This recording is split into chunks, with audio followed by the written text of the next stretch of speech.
Welcome, I'm Hugh Gilmore.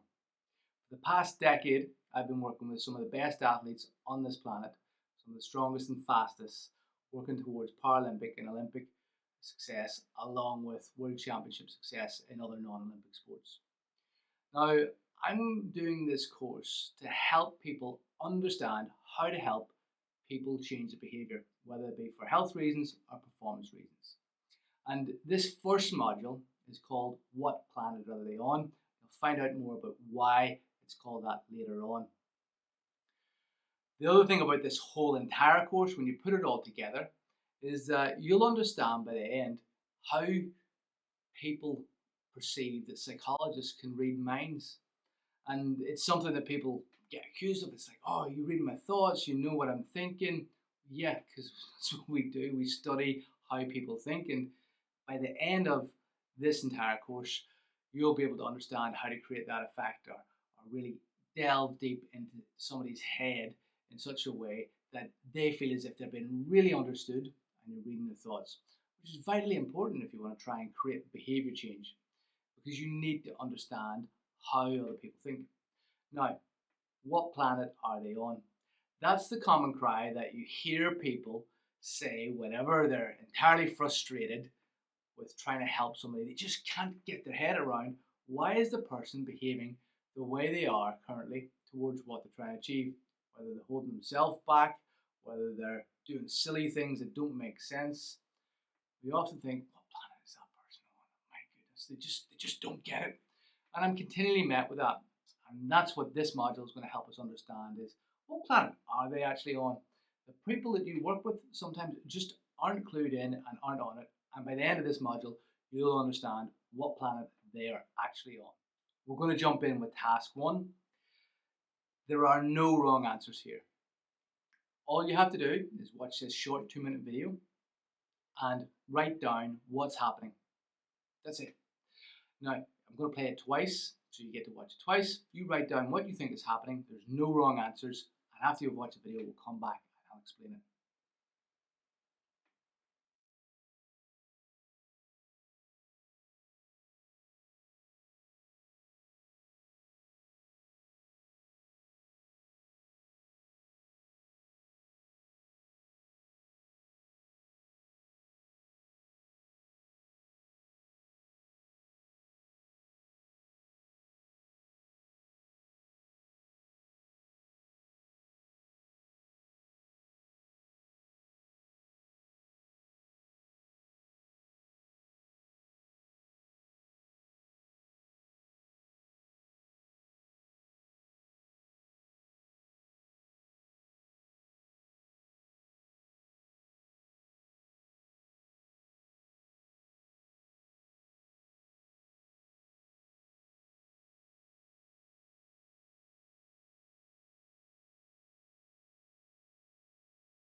Welcome back.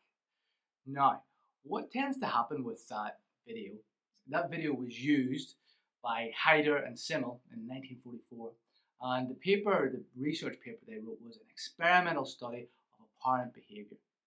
Now, whenever I play this to coaches and athletes, I hear things about, oh, it's bullying, it's Romeo and Juliet, it's domestic abuse, it's a coach and athlete trying to protect themselves. It's me working with my clients, but somebody else in the family system is being obstreperous and difficult to work with. I hear all these rich narrative stories, and people describe, and what Hyder and Simmel found is people describe these animate objects as having a characteristic of a person with emotions, purpose, and intent. That was shapes on a screen moving around. It wasn't Romeo and Juliet. It wasn't any big drama. It was shapes on a screen moving around. But the majority of people, I think around 80 to 90%, whenever I do this and whenever Heidel and Simmer did this, find that there's a story behind what's going on. We put a story, a narrative, into what we see. Why is that important? Well, it's important because if we do that with triangles and shapes, what we're actually doing with human beings, whenever somebody comes to us with a story and their narrative about what they think is going on and what we think is going on, and we merge that all together, we're obviously not getting an accurate representation. We put things into some set type of drama or play or narrative that doesn't really help us at times, and it can be confusing, it can be untrue. And if we can do this with something where there is no story, imagine what we can do when there is a story and when there's multiple competing stories and we've got invested interests. So that's a critical feature of understanding the narrative that you're bringing into whatever problem you're trying to solve with an athlete or with a person that you're helping with. The other study that I want to bring up, or the studies that I want to bring up, is research by Thibodeau. Thibodeau talked about metaphors and how they affect our reasoning and our thinking. Why is this important? Well, metaphors are really powerful. I always use the example of I don't know anything about electricity, and okay, I don't even think physicists know much about the very granular details of how electricity works. I could be wrong, but at a certain point, they get to a level of resolution or depth in understanding it, and they don't know what is going on. I suppose that's where we get into quarks and protons and electrons and magic things and string theory and whatever else. But basically, I think about electric as little men in a wire with a bucket of coal, and they're passing along a bucket of coals, and then they're throwing it on the light, and that's going into fire. In my head, that's how electric works. I've got this metaphor of people passing energy, we small people passing energy onto a big fire, and that makes it go. Now, as you'll know, I'm not an electrician, and I probably shouldn't be let near anything even with a battery in it, because that's definitely not what's occurring. But I've used that metaphor to understand the basics of wiring a plug and how things are supposed to work. But that metaphor will let me down. Thibodeau, he looked at how whenever people are given the narrative of crime is a virus, and told this phrase was used, this metaphor was used in a newspaper, and then the people were then interviewed of how they would like to help society solve this crime issue within this fictional city. And the people then were more likely to seek sources of deprivation being addressed and treating the virus as, okay, there's a source, there's a cause here, let's try and ensure that this doesn't spread and what's causing it. And they were more so about developing the community and opportunities and those types of interventions for dealing with the crime. However, when people were told crime is a beast, it's going wild among the city and all this, that narrative actually made people more punitive and more authoritarian and more, we want to go out and punish and capture and be harsher with how we treat criminals. And again, this narrative shaped the reasoning, because the narrative of beast means catch it, let's stop this and contain it. And again, this fictional story, those people were more likely to take punitive, capturing, and aggressive methods. Why does this matter? Well, actually, the research shows that if you want to deter crime, uh, the level of crime is directly linked to the likelihood of being caught.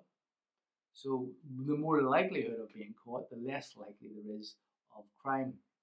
And that's one of the main determinants of lowering the actual occurrence of crime. So it's preventative. So whenever I think about this, it's like you might have a metaphor, but that metaphor could make your reasoning bad. Within sports psychology, within sports performance, the field that I work in, people often think of sport and performance as add in a brick of training, add in next week 3 bricks of training, 2 bricks of physio, add in 4 bricks of nutrition. And they think it's an additive model where you build in all these bricks of performance and then you get to that level. It's about how hard you work, how much effort you put in, and adding it all in, doing more than other people. That's completely not true, because it's much better to think about an analogy of soup, because soup is complex, it's dynamic, it's interactive, and synergistic. You put in some ingredients, you taste it, you see what it needs, you add in a little bit, not too much. You don't want to overdo it, because once you've added it in, you can't take it out again. This is the same with training an athlete, or even working with a team and a performance. It's like once you overload somebody or dishearten somebody to an extent, they might leave your organization. So you have to think about some of the systems that we have are interactional, and they're synergistic, and they can cause catastrophic changes just by overdoing and getting beyond a certain threshold. And that's why having an additive model of performance, a metaphor like that, might not be very good, whereas having a model of soup is much more useful, because it's more like what performance actually is. It's synergistic, interactional, it is interactive, and it's dynamic. Now, whenever we think about performance going forward, I might use metaphors, but it's always important to go back to what does the actual research say and what does the science say behind this, and keep leaning into that, because that's where the detail is.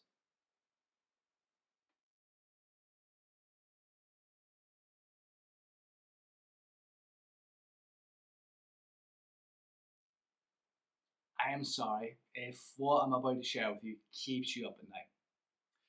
This research in 2019 by Yuan Chang Liang is about the neurocomputational mechanisms underlying motivated seeing.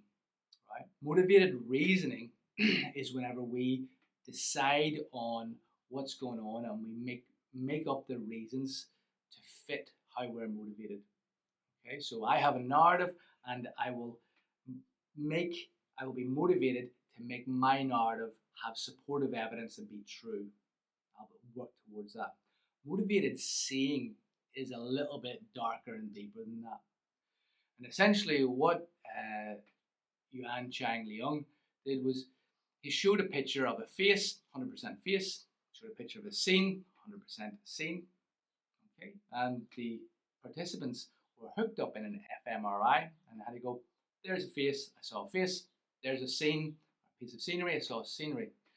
Then what happened next was he merged the images together and got half face, half scenery, and they had to guess how much space, how much scenery was in the picture that had been shown.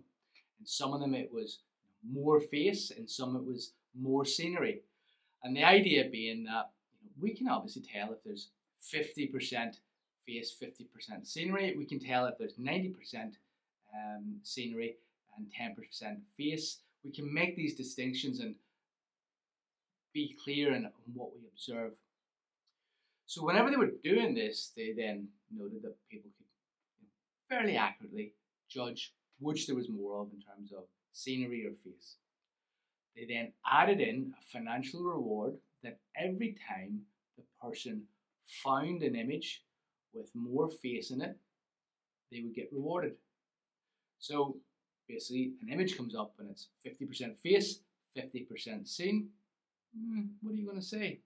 You're probably going to say, oh, I think it's face, because you're getting paid to say face. Now, you obviously are told to be honest, but you're getting paid, you're therefore motivated by money, an external reward, to essentially make sure faces appear more often. Why is that an issue? Because these people were hooked up in an fMRI. And what they noted is that some people, clearly whenever there's 75% seen and 25% face, people were maybe going, oh, I see a face. I'm getting paid to say this. There's no comeback in this. It's just my opinion of what I see. As a result, they get paid more. And that lit up in the brain centers for decision making, where people were actively making decisions of, ooh, I'm going to tell a little white lie here and get some money for it. But what motivated seeing is, and what they found is that some people, a proportion of people, actually ended up capitulating to the motivation at the visual level, at the sensory level. So those people didn't even get the signal that there was more scenery. They just were automatically seeing face. So they didn't even get to make the decision that they were lying. They had actually broken and not seen the world as it is at the visual sensory level. That's scary, because what that means is people see the world and are not even aware of how it is. They see it as they are motivated to, not as it is. Now, what's the ramifications or consequences for us in the performance world in that, and trying to help people with behavior change? The ramifications are is, even though there is a reality, we are better off trying to understand what a person's reality is and what they're motivated to do and see and what they want out, because we should treat people as if they are right, as if they know what they're on about, as if they are seeing the world as is, because that's how they currently see it. And if they walk into a place and say, this behavior change you want me to do is absolutely impossible and I cannot do it, then, well, that's how they see the world. And you're working with that.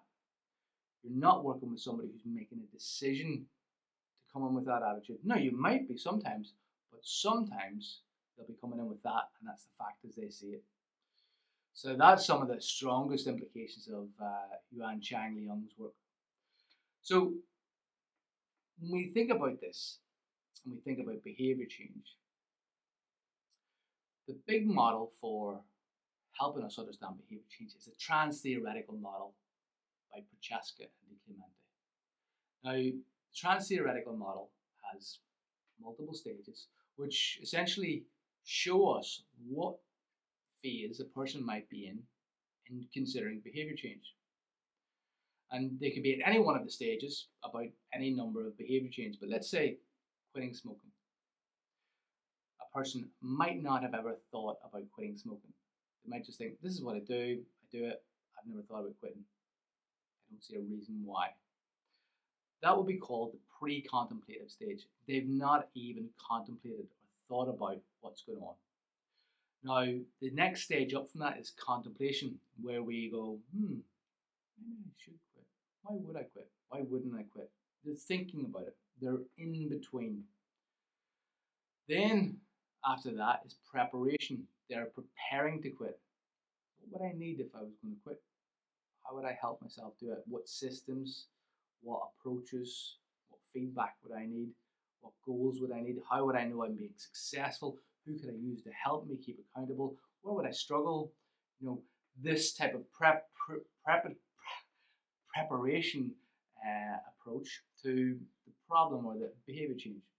The next level up from this is an action, doing something. And that's obviously a difficult one where people often fail and people take the actions and they begin to maintain the behavior change, which is the next stage after the action. And maintenance is defined as after 6 months, they're continuing the behavior. They're now in a maintenance phase. So 6 months of action followed by continual maintenance.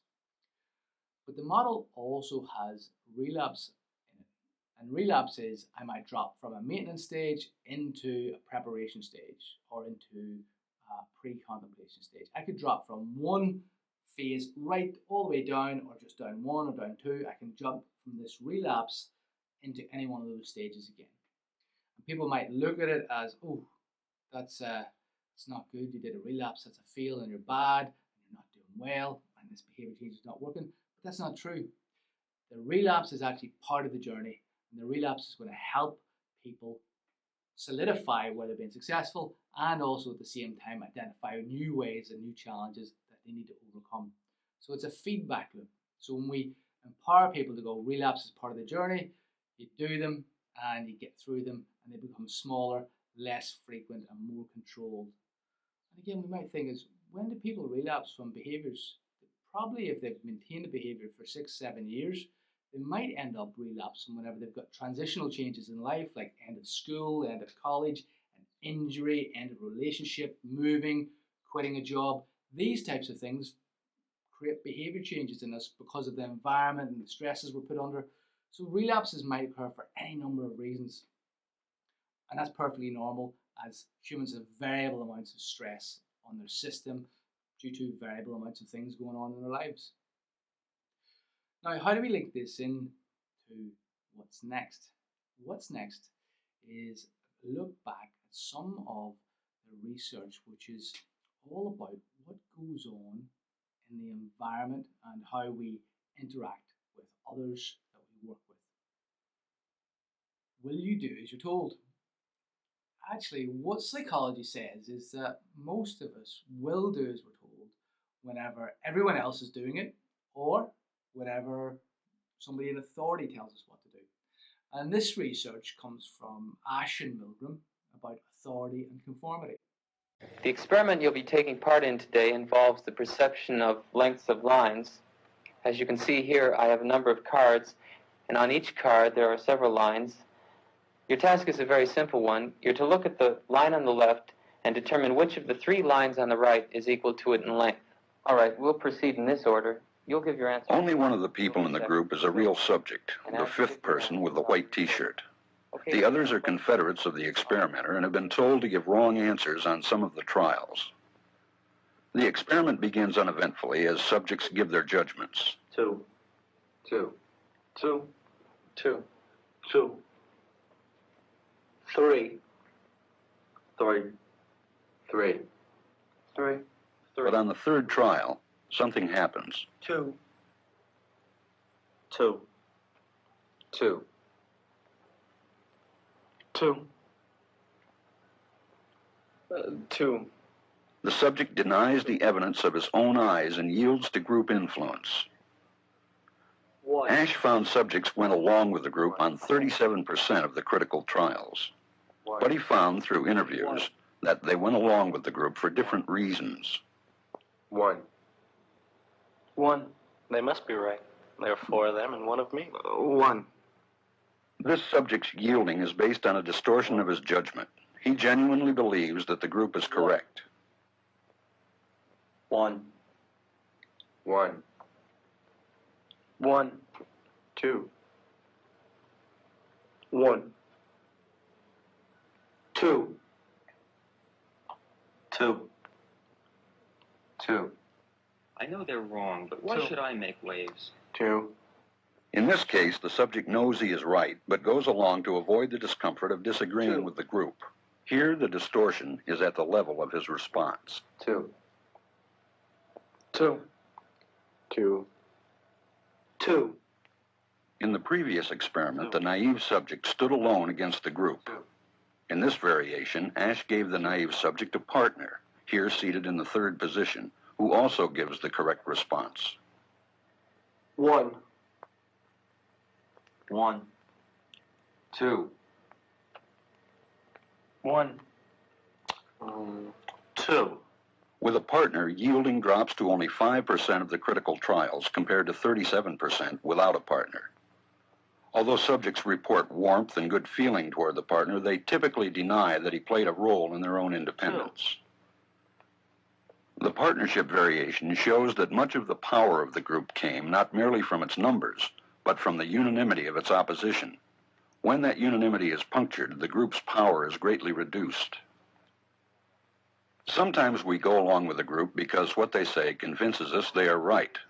This is called informational conformity. But sometimes we conform because we are apprehensive that the group will disapprove if we are deviant. This is called normative conformity. The strength of the normative factor is shown in another variation carried out by Ash. In this variation, the subject is told that because he had arrived late, he would have to write his answers. Subjects in this private response experiment are exposed to the same amount of misleading information as other subjects, but they are immune from any possible criticism by the group. One. And this enormously reduces the pressure to conform. Conformity drops by 2/3. Ash's experiment is a classic. It reveals how people will deny what they see and submit to group pressure. The first study I'm going to look at is Ash, who basically took people into a room, got everyone else to answer the question first of which line, A, B, or C, matches the target of the line on the left, and they said A. Everyone obviously gave the wrong answer, and the last person was the participant, who then felt under enormous social pressure to conform to all these people who'd said it's A, and then were thinking things like, "Oh, I must be wrong," or "Clearly they're all wrong, but I don't want to stand out as different, so I'm just going to fit in." People like to fit in. When we stand out as different, we can be attacked for our views. We can find things rather difficult, and as a result, it takes a degree of bravery to go against the crowd. Now, the other aspect of this research on authority and conformity was Milgram's famous study where he attached people up to electrodes. A person was then taken to another room and had to shock them and speak to them over the intercom. And as they increased the number of voltages in the shocks, as the person kept getting wrong answers, they were punished for the wrong answers until the point where they passed out and they were turning the knob up until XXX, severe death, severe risk, etc.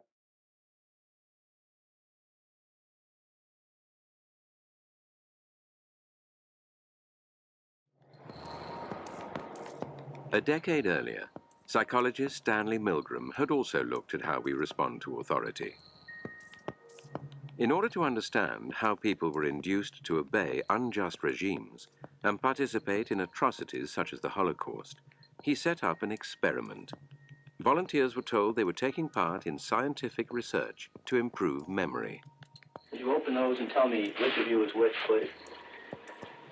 Teacher. Where? Teacher. Separated by a screen, the teacher would ask the learner questions in a word game and administer an electric shock when the answer was incorrect. He was told to increase the voltage with each wrong answer. Cloud. Horse. Rock. House. Answer. Wrong. 150 volts. Answer. Horse. Experiment. That's all. Get me out of here. Get me out of here, please. Continue, please. Go right on. I refuse to go on. Let me out. Refuses to go on. The experiment requires you continue, teacher. Please continue. Participants didn't know that the learner was really an actor and the so-called shocks harmless. You're going to get a shock. 180 volts. Ow! I can't stand the pain. Let me out of You here. can't stand it. I'm not going to kill that man there. I mean, who's going to take the responsibility if anything happens to that gentleman? I'm responsible for anything that happens here. Continue, please. All right, next one. Slow. Walk, dance, truck, music. And 2/3 of volunteers were prepared to administer a potentially fatal electric shock when encouraged to do so by what they perceived as a legitimate authority figure. In this case, a man in a white coat. 375 volts. I think something's happened to that fellow in there.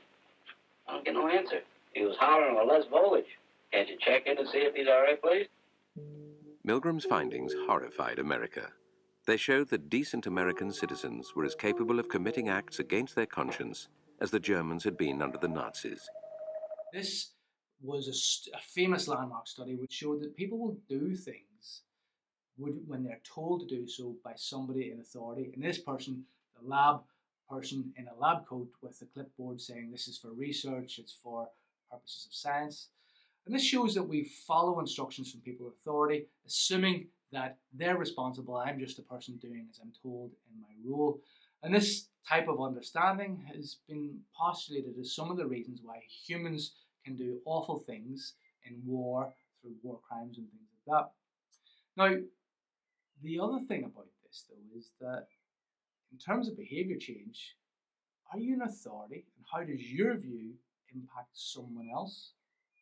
Or similarly, what if somebody is doing something that nobody else in their group is doing? How's that going to make them feel? Or if everyone else in the group is doing it, social proof, for example, how quickly will that facilitate their behavior change? So it's important to think about authority and conformity and the role that they play in shaping someone's viewpoint of what they think about the behavior that you're trying to help them change. Now, the other thing that's interesting about authority, when we think about people in authoritative positions, is what's our relationship to them? And if you've got a positive view of authority, you might have a positive relationship. But the research from Wampold looked at the underlying features that contribute towards a successful psychotherapy. And what they found out that working alliance and relationship were big predictors of how effective therapy actually is. The relationship played up to 0.6 or 60% of the effect size was attributable to somebody's ability to form a relationship. Assuming you're doing something that's a real and useful thing, not some made up magic hokey pokey horoscope type therapy, but assuming you're doing something that is a bona fide psychological therapy, 60% of that effect size, or 60% of that outcome is going to be determined by the relationship between a person. But we also know this in sport, the coach-athlete relationship is central to facilitating performance and development. But how do you build a relationship? How do you actually engage with somebody so that you can have a relationship to understand how they see the world?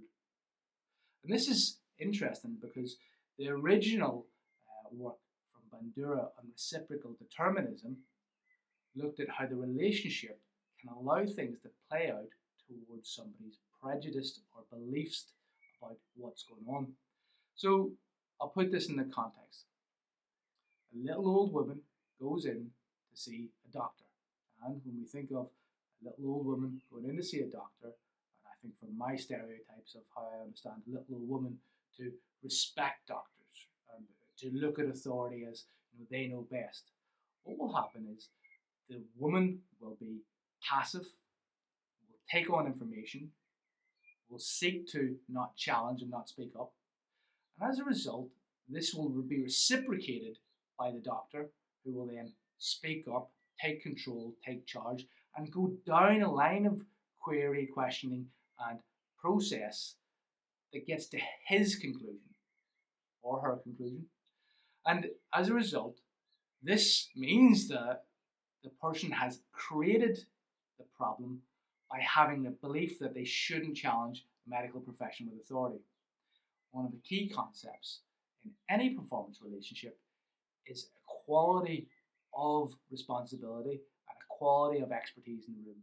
Ultimately, when we go to see somebody who has an authority, our views and perceptions of that authority and any prejudice we have about our level of expertise might impact how the outcome of that interaction occurs. Performance and healthcare relies on people having mutual respect and understanding for each other's expertise. The expertise that a person brings to an interaction of their own understanding of what's going on for them about the behavior change is just as valid as you, the helper, whether you're a coach, manager, teacher, leader, doctor. It doesn't matter. You've got your expertise in your position and they've got theirs in their position. And it's very important that both sets of expertise are respected so we don't end up having a power imbalance where one person might skew the outcome. And again, that's also true that you must be able to effectively challenge and not be passive. You can't be bowled over by somebody coming in with their view of what treatment they need. Otherwise, everybody would be asking for all the best drugs for all the conditions that they think they might have. And we don't want patients or people forcing their way down a treatment outcome that maybe isn't right for them.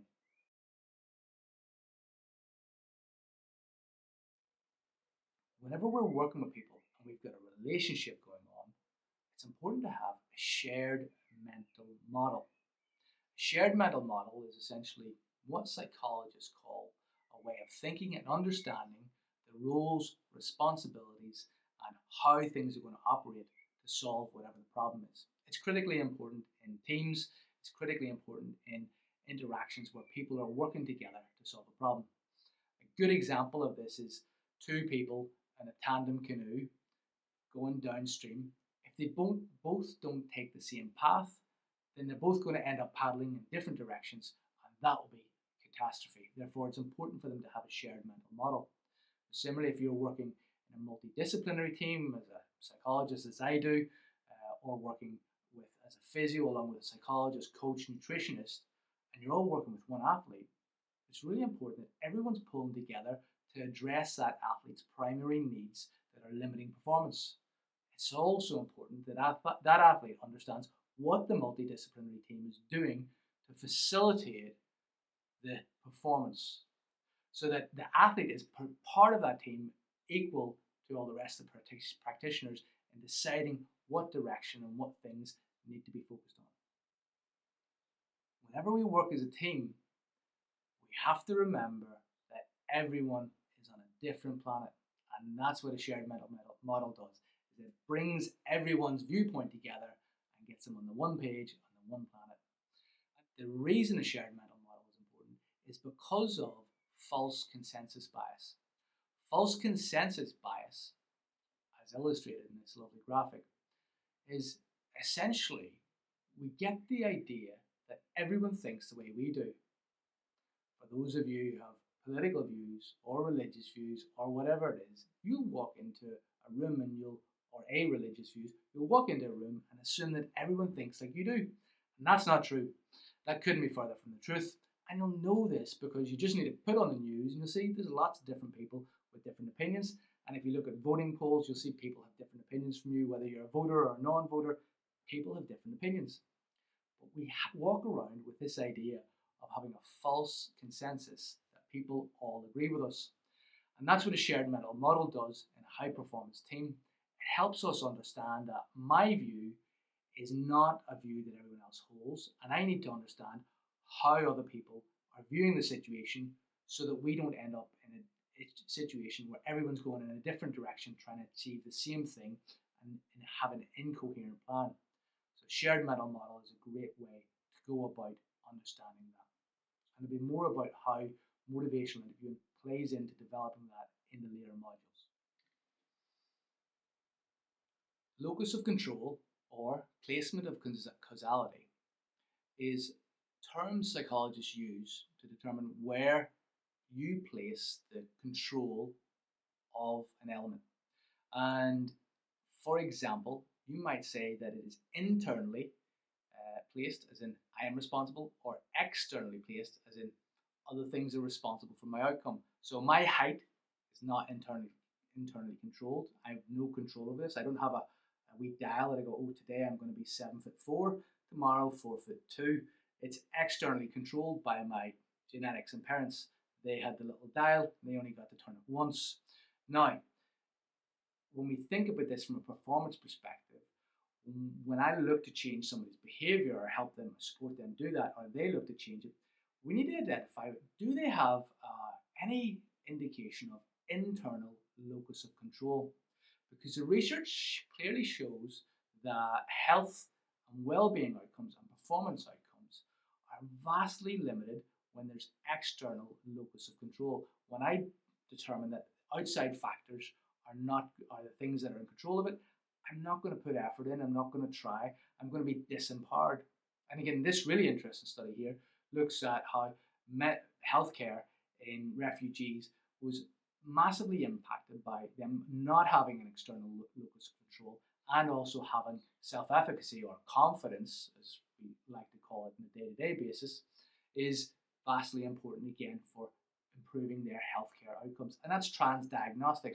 So regardless of whatever their mental health issue, if they've got confidence and an internal locus of control, that's going to be a big impactor on how well they're going to improve in their mental health given their adversities. Now, we're going to tie this all together. And before we do, we're going to jump into the biopsychosocial model briefly. The biopsychosocial model allows us to pull out and think about the human being from a biology, a psychology, and a sociology point of view, and how that might impact their behavior change. And a good example of this is if we look at biology, for example, to make a behavior work, to change a behavior, to change something requires energy. If a person is low on glucose or is fatigued, they're less likely to achieve that behavior change. When does that happen? It happens at the end of the day, before lunches, before dinner, in the evening. Most people make the worst mistakes at 11 o'clock at night. And if you're somebody who's been on the internet, chances are you might have bought something you later regretted and found in the morning. On a Friday, you've gone after a week of hard work, you bought something and realized on Friday morning, why did you spend that money? That was ridiculous. Because you're probably most fatigued on a Friday evening after a hard week's work. So the biology affects your ability to create behavior change, but there are also other biological elements. For example, within addiction, there might be genetic issues and things like that. Now, the other aspect of it is psychology. How you think about things, your beliefs, your emotions, your thoughts, and your behaviors all interlink and play a part in helping you approach the world and face behavior change. And one study to really drive home that is the Monster Study by Wendell Johnston. He took 22 orphans, divided them in half, told half of them they had terrible speech and were absolutely atrocious at speaking, told the other half they were wonderful, verbally fluent and eloquent and great. The half that were giving bad feedback on their speech went on to develop lifetime issues with their speaking because they were fed this belief at a young age as an orphan, and that obviously severely impacted their development. So the labels and the beliefs that we put on ourselves, that other put on us, can significantly affect our capacity and ability to change, and that's important to consider. So your psychology is vitally important. What we believe shapes the world for us and how we interact with it. Now, the other one, sociology, is our network. And there's a couple of really interesting studies about this. One being is that whenever we're standing at a hill, looking up the hill actually appears not as steep when we've got our friends beside us. We view the world as less intimidating and less difficult when we've got our friends beside us, when we've got a social circle. So the sociology is massively important for supporting us in difficult endeavors. In addition to that, the sociological aspect is vitally important for support, for actually people giving us information and networking and getting ideas about how we go about creating this behavior change. The other piece of research that is really striking from sociology is when researchers looked at an area called Rosetta and found these people with massively beneficial health characteristics and wondered, what are they doing to be so healthy? So they thought it must be their diet. Turns out their diet was atrocious. It must be their work. Turns out that a lot of them were in dangerous, hard labour jobs in quarries, and actually things were quite difficult. They looked at all these different effects, and they found out essentially that it was a sense of community. They had 3 generational families living in one house with lots of respect and community and sense of community and belonging in the streets and in the villages and areas where they lived. So these people were intimately connected and served a strong level of sense of community through the religion, and which is great that they have religion. That's wonderful, but that's just another feature of identity. It's just another thing to bind somebody to it, whether it be any type of organization people are connected to. So what actually happened as they studied this group of people with the increasing secularization and the change in cultural values, the outcomes for that area got worse and their health deteriorated. And it just showed the effect of a strong sense of community. So when we think biopsychosocial, we can ask ourselves what's going on from a biological level, from a psychological level, and from a sociological level for this person that we're working with. And if we understand that, that might give us some clues as to what's holding them back and also keeping them going and maybe being something that's preventative and supportive in their goals. So overall, you're probably getting the picture now that your brain is not there to tell the truth. It's there only to identify threats and only to help you achieve resources so that you can reproduce. That's essentially what it's designed for. It's not there for truth. And we've got all this system that helps us do that in the most efficient way possible, not in the most truthful way possible. So if we think about this, we now have an underpinning of what goes on. And whenever we look at how we think about problems with people we're trying to help them change, we often might use the word, they're lazy. And you would use this word lazy and say, my goodness, this person's lazy and I'm right. And I feel so proud because I pointed out that they're entirely flawed. And because of that, I can stop trying, I can disengage, and I can put all of the responsibility on them. But that's not how you coach, that's not how you're a good healthcare provider. You take the responsibility for working at your end, what you can do, by understanding why they're lazy. Now, say they're procrastinating. For example, if they're procrastinating, there's two reasons why people procrastinate. One is fear of failure. The other is annoyed and feel unjust at the task or thing that they have to do. What do they think about it? What's causing the procrastination? And again, there's other reasons why behaviors might not go aligned to what you want, because you might have different values. Everyone is motivated. No one is lazy. They're just motivated in a different direction. So when we think about behavior change, what we want, the one takeaway we want, is to make sure that every conversation we have leaves the possibility for a future conversation open. If we do that, that's a good start. And then if we work to try and understand them, we're definitely going in the right way. Now, when we think about communication in a performance environment, performance requires disagreement. It requires different opinions. But you need to have the ability to disagree well, and we'll talk about how to do that in later modules. Because if everyone agreed, you'd end up with groupthink, or the Abilene paradox, which we'll explore again in the future episodes. But the issue is that if everyone agreed, then nobody's bringing something new to the table.